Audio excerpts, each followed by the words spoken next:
কিছুদিন ধরেই আমি একটা প্রশ্নের উত্তর খুঁজছিলাম। ফাইনালি সেই উত্তরটা পেয়েও গেলাম যে ধনীরা আরও ধনী এবং গরিবেরা আরও গরিব কেন হয়ে যাচ্ছে। এর উত্তর যদি ব্ল্যাক মানি নয় তাহলে কি? যদি আপনিও এর উত্তর জানতে চান তো এই ভিডিওটা আপনার জন্য। এই ভিডিওটা দেখার পর আপনি জেনে যাবেন যে এমন কি নিয়ম ধনীরা জানে যা গরিবেরা জানে না। তো লেটস বিগিন।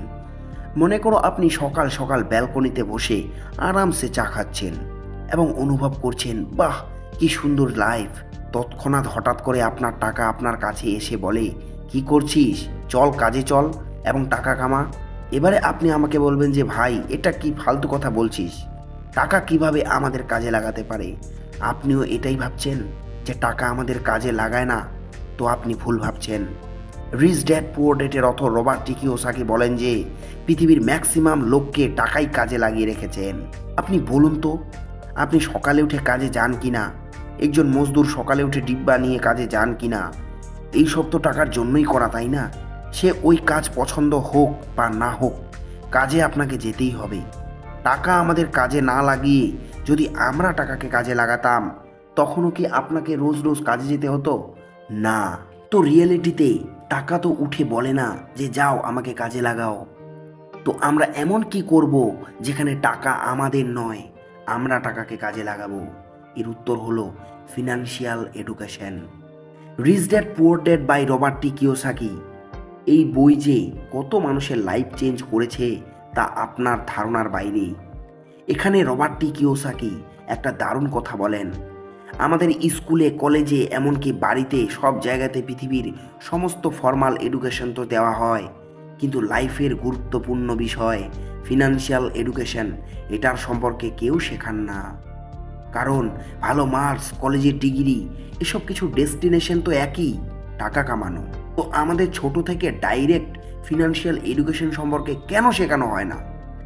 এই জন্য রবার্ট টি কিওসাকি এই বইটি লেখেন যে সব লোক ফিনান্সিয়াল এডুকেশন সম্পর্কে জানেন না। তারা যেন এই বইটি পড়ে নিজেকে ফিনান্সিয়াল এডুকেটেড করতে পারে। তো বন্ধুরা, আমি এই বই থেকে আপনাদের কিছু অ্যামাজিং কনসেপ্ট আপনাদের শেখাতে চলেছি যা রবার্ট টি কিওসাকি তার বই রিচ ড্যাড পুয়ার ড্যাডে লিখেছেন। রবার্ট টি কিওসাকি বলেন, ফিনান্সিয়াল এডুকেশন শেখার জন্য আপনাকে সর্বপ্রথম এটা জানা দরকার যে পৃথিবীতে টাকার দিক থেকে তিন ধরনের মানুষ থাকেন: poor people, middle class people, rich people. এই তিন ধরনের লোক ইনকামের জন্য নয়, নিজের ক্যাশ ফ্লোর জন্য আলাদা ক্যাটাগরিতে পড়ে। ক্যাশ ফ্লো বলতে বন্ধুরা শর্টে বলি, আপনার টাকাকে আপনি কিভাবে কাজে লাগাচ্ছেন এবং সেটা দিয়ে কত ইনকাম আসছে, সেটাই আপনার ক্যাশ ফ্লো। চলুন এটা আমরা চার্টের মাধ্যমে দেখব। সর্বপ্রথম পুয়ার পিপল। বন্ধুরা, এই ক্যাটাগরির লোক খুব পরিশ্রম করেন এবং অনেক মুশকিলভাবে টাকা ইনকাম করেন। এদের যা ইনকাম থাকে তার রেন্ট, ইএমআই, বাড়ির সব খরচে শেষ হয়ে যায়। এমন লোক না তো কোনো অ্যাসেট তৈরি করতে পারেন, না তো কোনো ইনভেস্টমেন্ট করতে পারেন। মাসের শেষে কোনো টাকা বাঁচে না, সারা মাসের খরচা ম্যানেজ করাটাই এদের কাছে বিরাট ব্যাপার। এই জন্য এই ধরনের লোক নিজের ক্যাশ ফ্লোর জন্য গরিবই থাকে। দ্বিতীয়, মিডল ক্লাস। পৃথিবীর সব থেকে বেশি লোক এই ক্যাটাগরিতেই পড়েন। এদের ইনকাম পুর লোকেদের থেকে বেশি হয়। এরা যা ইনকাম করে তা দিয়েই খরচ চালিয়ে নেয়। এরপর বাকি খরচ করেন, যেমন লোনে বাড়ি করা, লোনে কার নেওয়া, লোনে মোবাইল করা। তারপর যদি কোনো টাকা অবশিষ্ট থাকে তা এফডিতে সেভ করে রাখা। এই লোক পুয়ার লোকেদের থেকে তো ভালো থাকেন, কিন্তু লাইফ টাইম মিডল ক্লাসেই থেকে যান। কারণ নিজের উপর এত লাইবিলিটি মানে ধার বা দেনা রাখেন যে তারা শোধ করতে মেজর অফ টাইম তাদের চলে যায় এবং লাইফ টাইম টাকার স্ট্রাগল করতেই থাকে। এবার আসবো থার্ড, দ্য রিচ পিপল। এই লোকেরা যা ইনকাম করে তার কিছু অংশ প্রথমেই এনারা সেভিংস করে সেটাকে ইনভেস্ট করে থাকেন এবং বাকি টাকা দিয়ে সারা মাসের খরচ চালান। এরা সব থেকে স্মার্ট হয়ে থাকেন কারণ এদের ওপর কোনো লাইবিলিটি থাকে না, যার জন্য এরা এদের টাকাকে কাজে লাগান এবং সেই টাকা গ্রো হতেই থাকে। তা দিয়ে তারা তাদের শখ পূরণ করতে পারেন। তো আমরা তিন ধরনের ক্যাটাগরির লোককে দেখলাম যে তারা তাদের ক্যাশ ফ্লো কিভাবে ম্যানেজ করে। তো চলো এবারে আমরা জানবো যে ধনী লোকেরা আরো ধনী কিভাবে হচ্ছেন। তার জন্য প্রথম পয়েন্ট আসে, they know how money works. মানে ধনীরা জানে যে এই টাকা কিভাবে কাজ করে। রবার্ট টি কিওসাকি বলেন, one reason why rich entrepreneurs are getting richer is because they have extremely high financial IQ.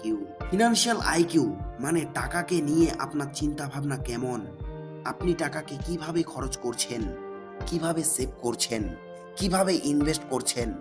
High financial IQ শিখতে শিখতেই হয়ে যায়, যেখানে অ্যাভারেজ এবং পুয়ার লোকেরা অনেক পিছনে থেকে যান, কারণ বেশিরভাগ লোক ভালো ফিনান্সিয়াল এডুকেশন পায় না, ফর্মাল এডুকেশনকেই প্রেফার করেন। পড়ো, লিখো, ভালো জব নেও, টাকা কামাও এবং সেই বাজেট হিসাবে খরচ করো, তার থেকে কিছু সেভিংস করো এবং তা 60 বছর বয়স পর্যন্ত জমাও, কারণ নিজের হসপিটাল বিল যেন দিতে পারেন। এই ফর্মুলাতেই গরিব লোক জীবনযাপন করে এবং একই নলেজ নিজের ছেলের কাছেও পাস অন করেন। আপনি যদি কোনো গরিব ছেলেকে জিজ্ঞাসা করেন যে ও গরিব কেন, তার কাছে টাকা না থাকার অনেক কারণ থাকবে। আমার বাবা এত আর্ন করেন না, তার কাছে কোনো সেভিংস নেই, এডুকেটেড নয়। এবারে যদি সেম প্রশ্ন আপনি এক ধনী ছেলেকে জিজ্ঞাসা করেন যে সে ধনী কেন, তো সে নিজেই বলবে যে তার পিতা কি কাজ করেন, ওনার কাছে কত অ্যাসেট রয়েছে, কোন কোন জায়গা থেকে টাকা আসে, কারণ সে তার বাড়িতেই তার পিতার কাছ থেকে ফিনান্সিয়াল শিক্ষা পেয়ে যায়। তারা শিখে যায় টাকা কি করে কামাতে হয়, কিভাবে সেভিংস করতে হয়, কিভাবে ইনভেস্ট করতে হয়, টাকা কিভাবে গ্রো করা যায়, কারণ তারা বাড়িতে সব দেখে। এই কারণের জন্য প্রত্যেক জেনারেশন তাদের টাকা আরো গ্রো হতেই থাকে। এক্সেপশন সব জায়গায় থাকে, বাট অথরের অ্যাকর্ডিং ফিনান্সিয়াল লিটারেসি একমাত্র কারণ যার জন্য ধনীরা আরো ধনী হয়ে যায়, গরিবেরা আরো গরিব। এমন নয় যে গরিব লোক কখনো ধনী হতে পারবে না। যেখানে ফ্যামিলি থেকে ফিনান্সিয়াল শিক্ষা পাওয়া যায় না, সেখানে নিজেই শিখে, বই পড়ে, এমন ভিডিও দেখে ফিনান্সিয়ালি স্মার্ট হতেই পারেন এবং পুর ক্লাস থেকে রিচ ক্লাসে জাম্প করে যা কিছু শিখে তার সন্তানকে পাস অন করে যায়। এইভাবেই প্রত্যেক জেনারেশন ধনী হতেই থাকে।